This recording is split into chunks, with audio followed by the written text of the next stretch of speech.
Hi friends, இது வரைக்கும் சேனலை சப்ஸ்கிரைப் பண்ணாதவங்க சப்ஸ்கிரைப் பண்ணிக்கோங்க. சிறகடிக்க ஆசை சீரியல் நியூ ப்ரோமோ என்னென்ன பார்க்கலாம். ரோகிணி வந்துட்டு ரொம்பவே டென்ஷனாகவே இருக்காங்க. கிருஷை வேறு இந்த அளவுக்கு பெரிய பிரச்சனையில் மாட்டி விட்டுட்டேனே அப்படின்னு சொல்லிட்டு யோசிச்சு ரொம்பவே வருத்தப்பட்டுட்டு இருக்காங்க. லாயரை பார்க்குறதுக்காக நேராக போயிருக்காங்க. அப்போது அட்வொகேட்டுக்கிட்ட சொல்கிறாங்க, என் பையன் ஏதோ தெரியாமல் பண்ணிட்டான், அவனுக்கு நான் நிறைய கஷ்டம் கொடுத்துட்டேன். இதுக்கப்புறம் அவன் கஷ்டப்படணுன்னு நான் அவன் கஷ்டப்படுறதை என்னால் பார்க்க முடியாது. தயவு செஞ்சு அவனை எப்படியாச்சும் காப்பாற்றுங்க அப்படின்றாங்க.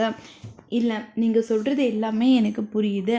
ஆனால் நீங்கள் வந்துட்டு இந்த அவங்களோட அப்பா கிட்ட போயிட்டு பேசி பாருங்கள். அவர் வேற ரொம்ப பெரிய ஆளுன்னு சொல்கிறீங்க. அதனால தான் கொஞ்சம் தயக்கமாக இருக்குது.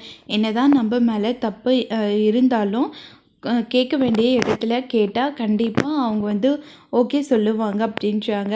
இல்லை, அந்த பையனோட அப்பா வேறு ரொம்ப ஸ்ட்ரிக்டாக இருக்கார்.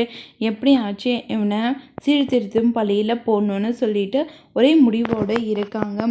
அதனால தான் சொல்கிறேன், நீங்களே ஏதாச்சும் பண்ணி தயவு செஞ்சு அவனோட வாழ்க்கையை காப்பாற்றுங்க அப்படின்னு சொல்கிறாங்க. சரி, உங்களுக்காக நான் ஒரு முறை ஏதாச்சும் பண்ண முடியுமான்னு பார்க்குறேன் அப்படின்றாங்க. அதுக்கப்புறம் லாயர் வந்துட்டு ரொம்பவே ஃபீல் பண்ணுறாங்க ரோகிணியை பார்த்து. ரோகிணி வந்து சொல்கிறாங்க, அவன் வாழ்க்கையில் எவ்வளவோ கஷ்டத்தை பார்த்துட்டான். இவன் இதுக்கப்புறமாச்சும் நல்லா படித்து நல்லா பெரிய ஆளாக வரணுன்னு தான் நான் ஆசைப்பட்றேன். ஆனால் அது நடக்காமல் போயிடுமோன்னு எனக்கு ரொம்ப பயமாக இருக்குது இப்போது அப்படின்னு சொல்லி ரொம்பவே வருத்தப்படுறாங்க ரோகிணி. அதெல்லாம் ஒன்றும் இல்லை, நீங்கள் கவலைப்படாதீங்க. நம்ம எப்படியாச்சும் அவனை வெளியே கொண்டு அவன் இந்த பிரச்சனையில் இருந்து வெளியே கொண்டு வரதுக்கு பார்க்கலாம் அப்படின்னு சொல்லிட்டு லாயர் வந்து சொல்கிறாங்க. அது கேட்ட உடனேயே மீனாவும் ரோகிணியும் ரொம்பவே ஃபீல் பண்ணிகிட்டு இருக்காங்க. இதோட இந்த ப்ரோமோ முடியுது. வரப்போகிற எபிசோடில் என்ன மாதிரிலாம் ட்விஸ்ட் நடக்க போகுதுன்னு நம்ம பார்க்கலாம்.